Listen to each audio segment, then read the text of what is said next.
بسم اللہ الرحمن الرحیم۔ السلام علیکم ورحمۃ اللہ وبرکاتہ۔ الحمد للہ وکفی وسلام علی عبادہ الذین اصطفی، اما بعد۔ حاضرین و ناظرین، یہ درس قرآن نمبر 386 ہے اور آج سورۃ النساء کی صرف ایک آیت کی تلاوت و تشریح کی جائے گی، آیت نمبر 48۔ اعوذ باللہ من الشیطان الرجیم، بسم اللہ الرحمن الرحیم۔ ان اللہ لا یغفر ان یشرک به ویغفر ما دون ذلك لمن یشاء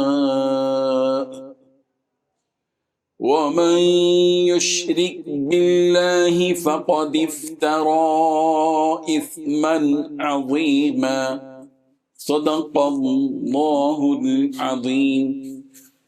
لفظی ترجمہ یوں ہے، ان اللہ بلا شبہ اللہ، لا یغفر نہیں بخشے گا، ان یشرکا کہ شرک کیا جائے، بھی اس کے ساتھ، ویغفر اور وہ بخش دے گا، ما دون ذالک جو علاوہ ہے اس کے، لمن یشاء جس کے لیے چاہے گا، ومن یشرک اور جو کوئی شریک ٹھہرائے، باللہ اللہ کے ساتھ، فقد افترا اثما عظیما تو تحقیق اس نے گھڑا گناہ بہت بڑا۔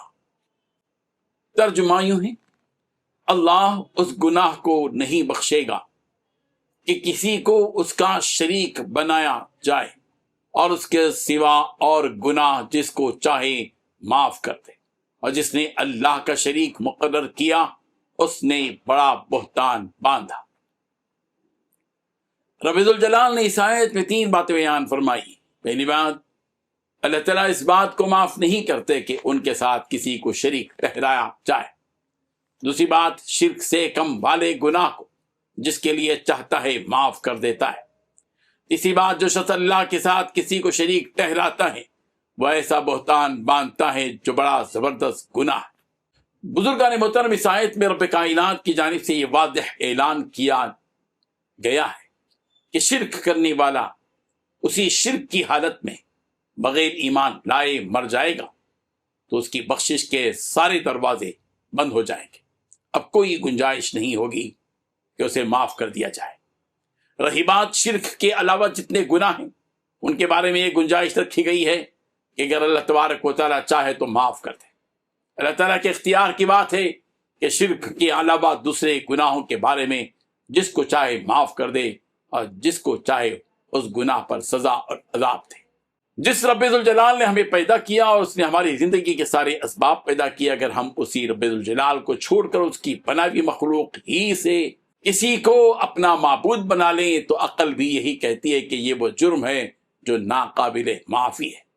اس کے باوجود اللہ تعالیٰ کا کس قدر اپنے بندوں پر رحم و کرم اور مہربانی ہے کہ اس نے شرک کرنے والے کو بھی توبہ کا موقع دیا ہے کہ اگر وہ ہوش حواس کے عالم میں شرک سے توبہ کر لے اور ایمان لے آئے اور اپنی اصلاح کر لے اور شرک سے گریز کرے تو پھر ظاہر ہے کہ وہ شخص قابل معافی بھی ہے۔ شرک اور کفر 2 الگ الگ گناہ ہیں۔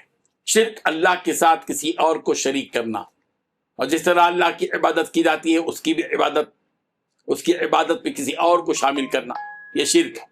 اور کفر اللہ کی ذات کا انکار ہی کر دینا۔ کافروں کے سلسلے میں قرآن مجید میں یہ بات واضح طور پر بتا دی گئی کہ ان الذین کفروا وظلموا لم یکن اللہ لیغفر لهم ولا لیہدیہم طریقا الا طریق جہنم خالدین فیہا ابدا وکان ذلک علی اللہ یسیرا۔ جو لوگ کافر ہوئے اور ظلم کیا، ہرگز اللہ تعالیٰ ان کو بخشنے والا نہیں، اور نہ ہی ان کو اللہ تبارک و تعالیٰ راہ دکھلائے گا مگر یہ کہ وہ دوزخ کی راہ دیکھیں گے جس میں وہ ہمیشہ رہیں گے، اور اللہ کے لیے یہ بات آسان۔ آخر میں یہ بات بتلا دی گئی یہاں کہ جس نے شرک جیسا جرم کیا اس نے کوئی معمولی جرم نہیں کیا ہے بلکہ اس نے بہت بڑے جرم کا ارتکاب کیا ہے۔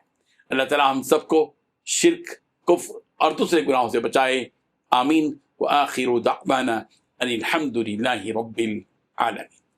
ڈیلی درس قرآن کو سبسکرائب کیجئے، اپنے تاثرات اور مشورے ارسال کیجئے اور متعلقین کے گروپ بنا کر انہیں روزانہ درس قرآن بھیجیں اور اجر ثواب پائیں۔